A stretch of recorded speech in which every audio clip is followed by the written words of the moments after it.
In this video, we are finally going to start calculus. Yay, yay, yay. All right, so we're going to start with this idea of a limit. That's kind of the basic idea that calculus starts with. Now, the idea of a limit is that it's possible to get closer to something and never get there. Now, let me give you an example. Suppose you're standing 8 feet from a wall and your goal is to get exactly to the wall. But the rule is every time you move, you can only move half your distance.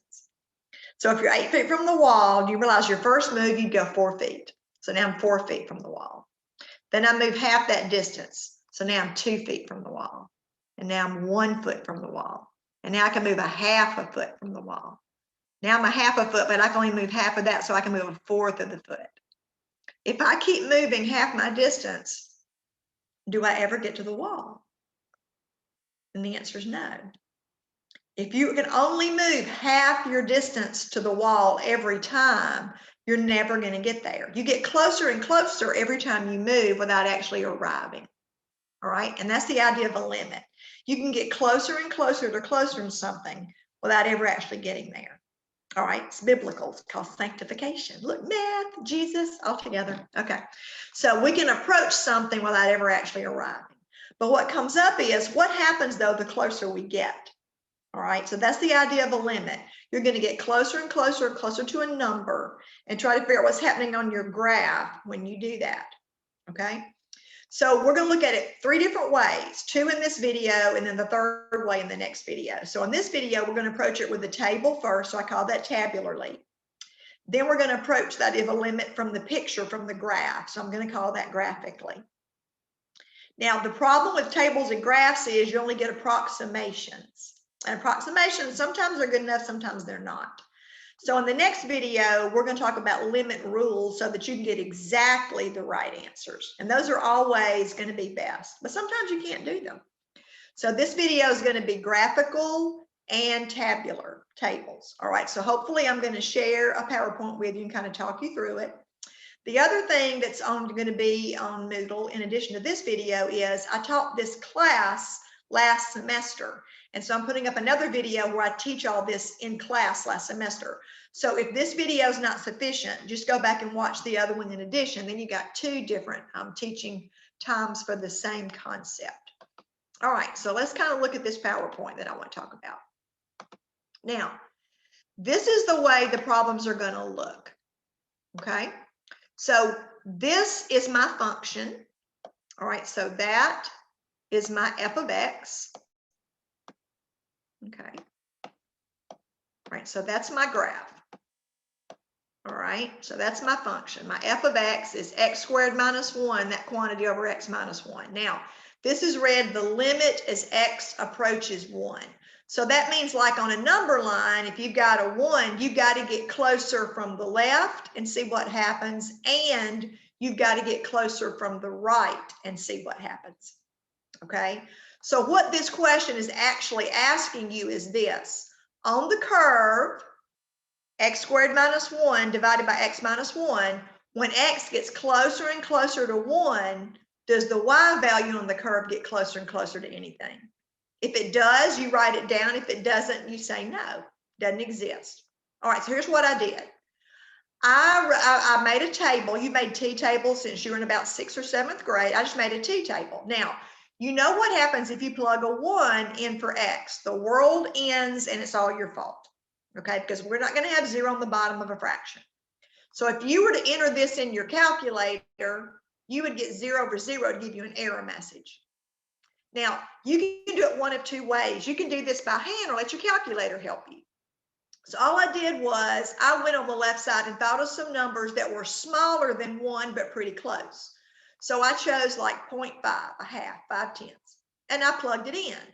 So I squared my 5/10, that'd give me 0.25 minus 1. So I'd get like I would get like a negative 0.75 on the top. Then 5/10 minus 1 will give me a negative 1/2 on the bottom. And if you take a negative 0.75 and divide it by a negative 0.5, you get 1 5/10. So you can let the calculator help you do it. All right, then take 9/10 and plug it in there. Now, let me warn you about something. if you're doing it all at once on the calculator, then you better make sure that you put this numerator in a parenthesis. And then divided by, and then put that denominator in a parenthesis. If you're typing it all in at once, if you don't put those two things in parentheses, you're going to get the wrong answer. So now take 9/10 and square it, be 0.81 minus 1. So that'd give you a negative 0.19 on the top. Okay. All right. And then divided by, and then if you take 0.9 minus 1, you're going to get a negative 0.1 on the bottom. And a negative divided by negative is a positive, and negative decimal 19 divided by this, I'm going to get this answer. Is everybody with me? Okay. So I'm plugging these numbers in for X and getting the answers back out. Now look, these numbers are getting bigger and bigger and bigger. Now I'm going to move to the other side and go this way. I'm going to get a little closer to 1, but I'm going to start being on the right side. So I tried 1 2/10, then I went a little closer to 1 1/10, then I went a little closer to 1.01. That's really close, but still bigger. So when I plugged 1 2/10 for X and used the calculator, I got 2 2/10 for the answer.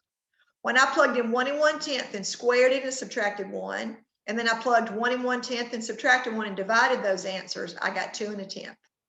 When I substituted in 1.01, I got 2.01. Now look what these answers are doing. These answers are getting smaller. Now, do you see that these answers are getting bigger? It looks like they're getting close to 2. It looks like these answers, they're getting smaller and they're getting close to 2. So when X is getting close to 1, it looks like maybe that the Y value is getting close to 2. So my guess is the answer for this is a 2, and I'm getting that guess from the table. So I've got to be getting the same answer coming from the left and from the right. Okay. Now, do understand that's a guess. I mean, if the real answer was 2.00038, I couldn't really tell that from a table. So the problem with the table is all you know is that's a guess. And it turns out later when we get rules, it's exactly right. So if your guess is exactly right, great. But you're not always going to be able to get an exact answer with the table.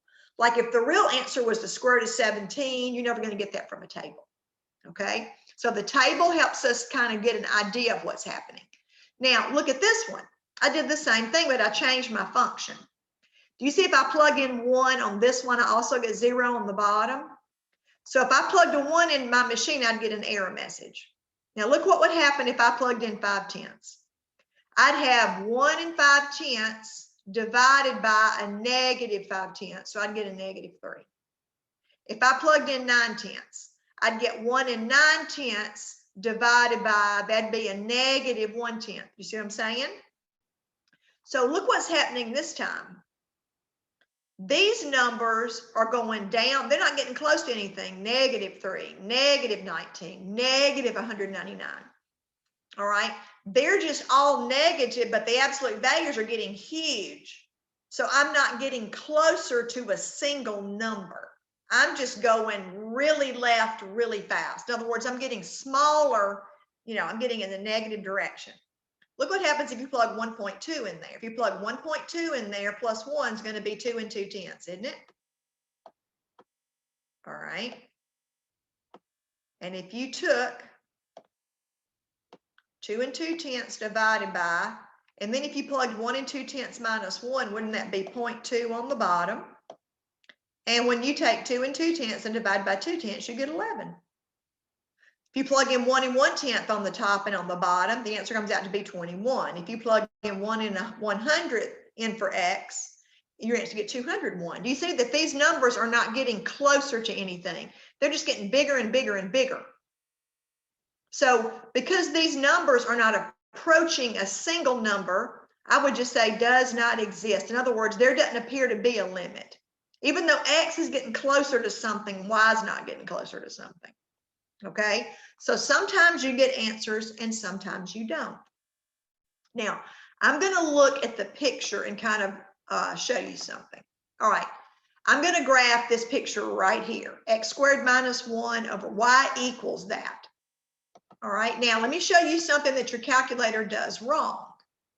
If you were to graph this on your calculator, it's not going to graph it correctly. It just shows a straight line with no hole because your calculator can't turn off a single pixel. It's a glitch in the machines. But you know that you can't plug 1 in there. So you know there's really a hole right here. When you plug in 1, you get 0 over 0. You wouldn't get an answer. So even though the calculator draws the solid line, you'd have to, you're smarter than the calculator. That's right. You'd have to realize it's really that line with a hole in it. And sure enough, when I'm getting close to 1, look what happens on these answers. You know, that's my 1/2. Remember, I got a number pretty close to 1. Let's see what we got a minute ago. When we plugged in 1/2, it looks like in our table, what do we say we got? Looks like we got 1.5. So let's go see if our graph says that. If our graph looks like that. Okay. So 1.5 and then 1 9/10. Let's see if the graph agrees. See, sure enough, if we go to 1/2 and look, that y value does look like about 1.5. And then we went to 0.9, remember? And that hits it about right there. It looks like that is about 1.9. So do you see that the closer we get to 1, it looks like that my y value on this graph is getting to be a height of almost 2. Then we've got to come from the other side as well. What happens if we plugged in that like 2.2 a minute ago? We get a number bigger than 2. That height is maybe, I don't know, was it 2 point something? And then we get bigger. We get, look, it's coming, so it's coming down toward 2 this way. So even from a graphical picture, it looks like that when X is getting close to 1, that the Y value is getting close to 2. Now, look at this picture over here. This is the one we didn't get the answer to, remember? Now, remember what we got. Let's go back and look at what we got a minute ago. That's the same thing we did a table for up here.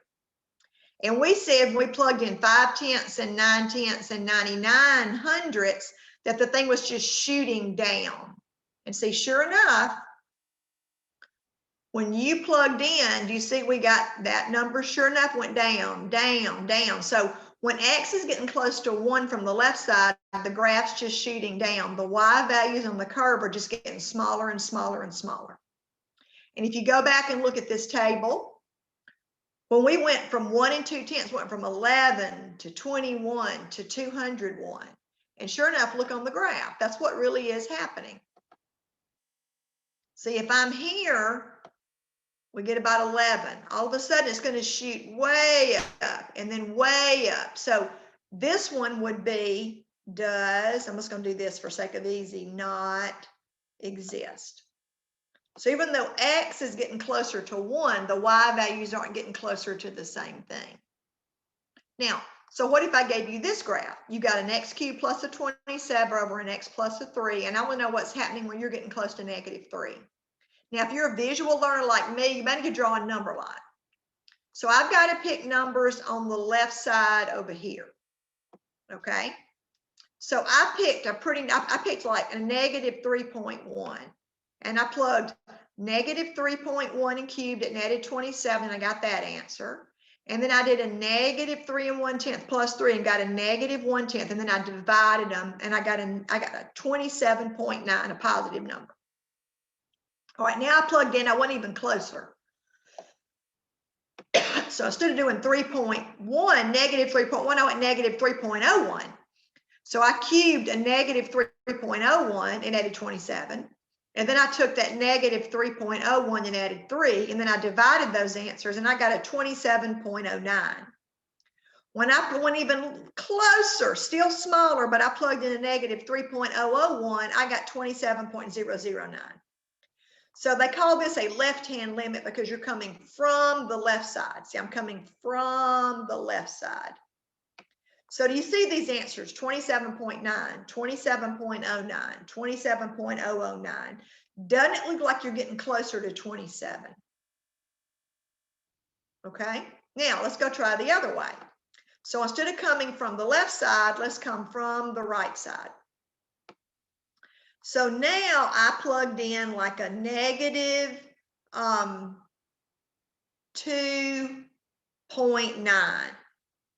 Okay.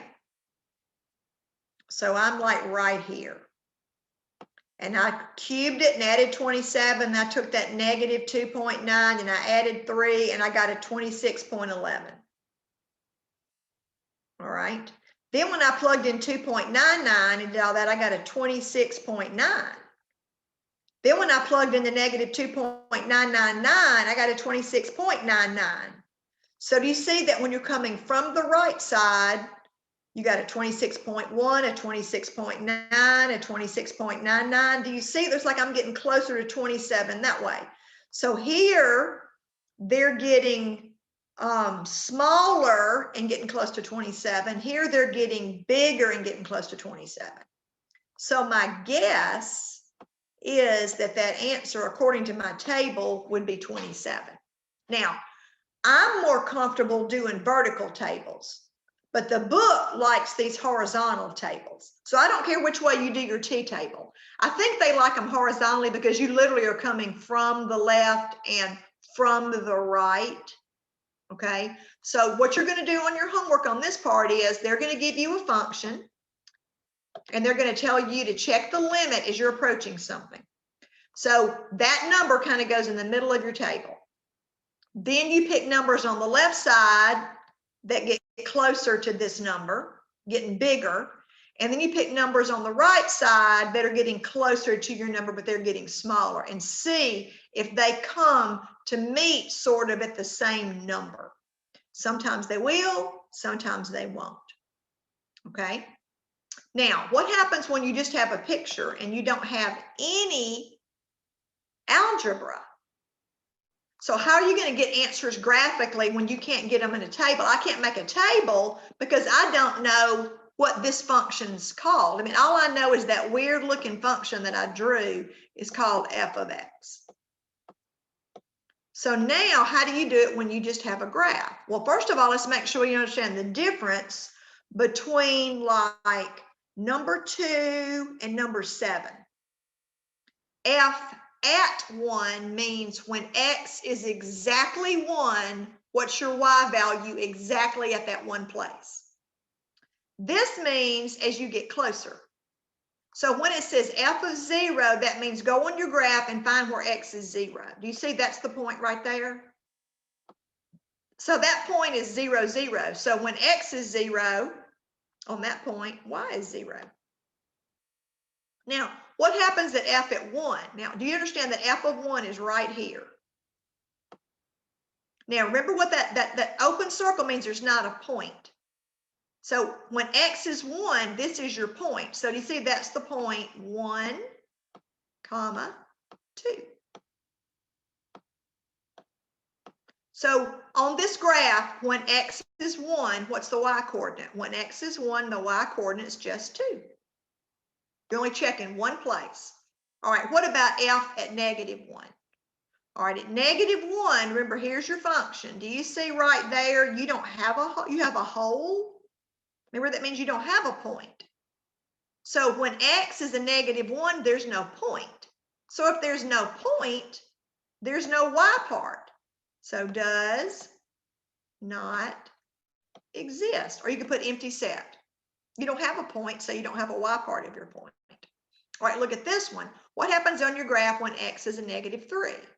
Well, when x is a negative 3, do you understand that you hit a hole here, but you hit this point? What are the coordinates of that point? That's the point negative 3, comma, 3. So on this graph, when x is exactly a negative 3, what is y exactly? Y is 3. Now, I didn't ask you this. What if I ask you for f of positive 3? All right, look at your graph. Do you see that you got an asymptote right there? You don't have a point. So if you don't have a point, do you have a y part? See, that would be another does not exist, or an empty set. So when it's f at one number, you go to that one place where this number is your x coordinate. and you find the point on the graph where that is your x coordinate, and you write down the y coordinate of that point. If there's not a point, then you write down doesn't exist. All right, so that's what it means when it says f at the number. You go to one place and write down the y coordinate of that one point. Now, what does this mean? Well, this is like what you were doing on a table. Now, I want to show you something. Do you see how here there's no superscript? That says you're getting close to 1. That means you got to come from the left side and you got to come from the right side, and you've got to get the same answer. So I kind of did this one separately to show you. So this superscript of a negative means just stay on the negative side of 1. All right, so I'm over here. So do we agree that that's pretty close to 1, but on the left side? All right. What's the y? There's your point on the graph. So what's the y coordinate right there? Well, it's easier for me to kind of look over here. You see it's about 0.5 maybe. Okay, we'll get closer. Still stay on the left side. That's closer. Well, there's your point right there that has that x coordinate. What's the y coordinate of that point? How tall is it? Well, again, I don't know, maybe 0.9. Get closer. All right, there's the point on the graph. Do you see that you're almost at 1? So as I get closer to 1 here, I'm getting closer to 1 there. So I'm guessing that the answer right here is a 1. When you're on the left side of 1 on the x, it looks like your y is getting close to 1. Now I got to start over and I got to stay on the right side. So this time I'm over here. All right, maybe 1.5. All right, my point's right there. All right, so that's the point, 1.5 comma something. About how tall is it? I don't know. What would you say? Maybe 1.8. All right, get closer to 1. All right, that's a little closer. Ooh, my point's higher. What's the y coordinate of that? Ooh, I don't know, maybe 1.99. Get closer. Do you see that your y coordinate's getting taller? What's it like you're getting closer to? Doesn't it look like you're getting closer to 2? Now remember, over here we got a 1. So what's the answer to this? Well, when I came from the left side, my y coordinate was a 1. When I came from the right side, my y coordinate was a 2. Since these answers do not match, this answer would be does not exist. I don't have a limit. I'm not getting closer to the same number on my y value when I come from both sides. All right, now let's do another one. Now I want you to notice something. This time wants me to get close to -3, so now I'm over here. Now, when there's no superscript, you've got to come from both directions and the answers have to match. When there's a superscript, you only come from one direction. So here you would just come from the left side and write the answer down. Here you would just come from the right side and write the answer down. But if there's no superscript, you got to get the same answer both ways. All right, so let's come from the left side. That's about a -3.5. What's that look like it is? I don't know. What do you think? Maybe like about a 1. All right, get closer to -3. All right, that's closer. All right, there's your point on your graph. What's the y coordinate of that point? I can't tell. Let's kind of go over here. Maybe a -1, maybe that's a 1.5. Get closer to -3. Okay, that's closer. What's the y value right there? I don't know, maybe 1.9. So do you see from the left side that your y values are getting taller and taller and taller? Looks like they're getting closer to 2. So from the left side, it looks like my y's are getting closer to 2. But now I've got to come from the right side. All right, that's pretty close. What do you think? That's about a little over 1. Okay, get closer to -3. Ooh, the y value is bigger now. How tall is that? I don't know, maybe 1.7. Get closer. What's the y value right there? Oh, it's even. So do you see that as I move closer to 3 from this direction, my y values are getting taller, getting greater. Looks like they're getting closer and closer to 2. So remember, I got a 2 on this side and I got a 2 on that side. So that makes me think that answer is probably 2. But remember, over here a minute ago, we got 1 here and we got a 2 there. So that's why this one did not exist. All right. So the left-hand limit and the right-hand limit have to match and be the same number for you to get what I think of as the plane limit. So that was just a plane limit. All right, do the same thing here. Now we're going to get close to 3. But again, there's no superscript, so I've got to come from the left side and the right side and get the same answer. I mean, that's pretty close to 3. What's that y value? Maybe like, I don't know, not quite -2. All right, what if I get closer to 3? Well, see, now my graph's way down there. I don't know, maybe -4. When I get closer to 3, do you see what's going to happen? These y values are going to go down, down, down, down. They're not getting close to anything. And look what happens on the right side. On the right side, that y value on that graph right there would be not quite 3. But if I got closer to 3, do you see how it's going to get bigger and bigger? So this one does not exist. So does it make sense that you're never going to have limits at asymptotes? Because the y values are either going to get bigger and bigger or smaller and smaller. Do you understand that you're never going to have limits at jumps? You can have like a one-handed limit, but you can't have a regular limit because you'd be getting closer to a different number from the left than you would be getting close to from the right. All right, now let's try this one. What happens when you approach -1? Now, again, it doesn't say, so I've got to come from the left and from the right. So from the left, looks like that's about a -1.5. Let's get closer to -1 from the left. Do you see it's going down? Ooh, maybe a -1.8. Ooh, that's a little closer, maybe a negative. Do you see my y values like they're getting close to a -2? So a -2 from the left. All right, let's see what happens from the right. All right, that's pretty close to a -1. I don't know, that's about a -1. What's, that's closer. That point's like what's a y value there? Ooh, getting close to -2. All right, here I'm a little closer. What's the y value there? It's even closer to -2. So remember, I got -2 from the left and -2 from the right. So that's why I think that answer is a -2. So can you have limits at holes? Yes. Can you have limits when there are no holes? Yes. But you're not going to have limits at jumps or asymptotes. So part of your homework is going to be, I'm going to give you some to do using tables. All right. And I'm going to give you some to do using graphs. All right. So you try both of those and let me know if you need any help. And again, there's going to be a video, a second video that I teach it during class last semester that you can just fast forward and watch for me to do more examples in case you're confused. Okay. I will see you in class.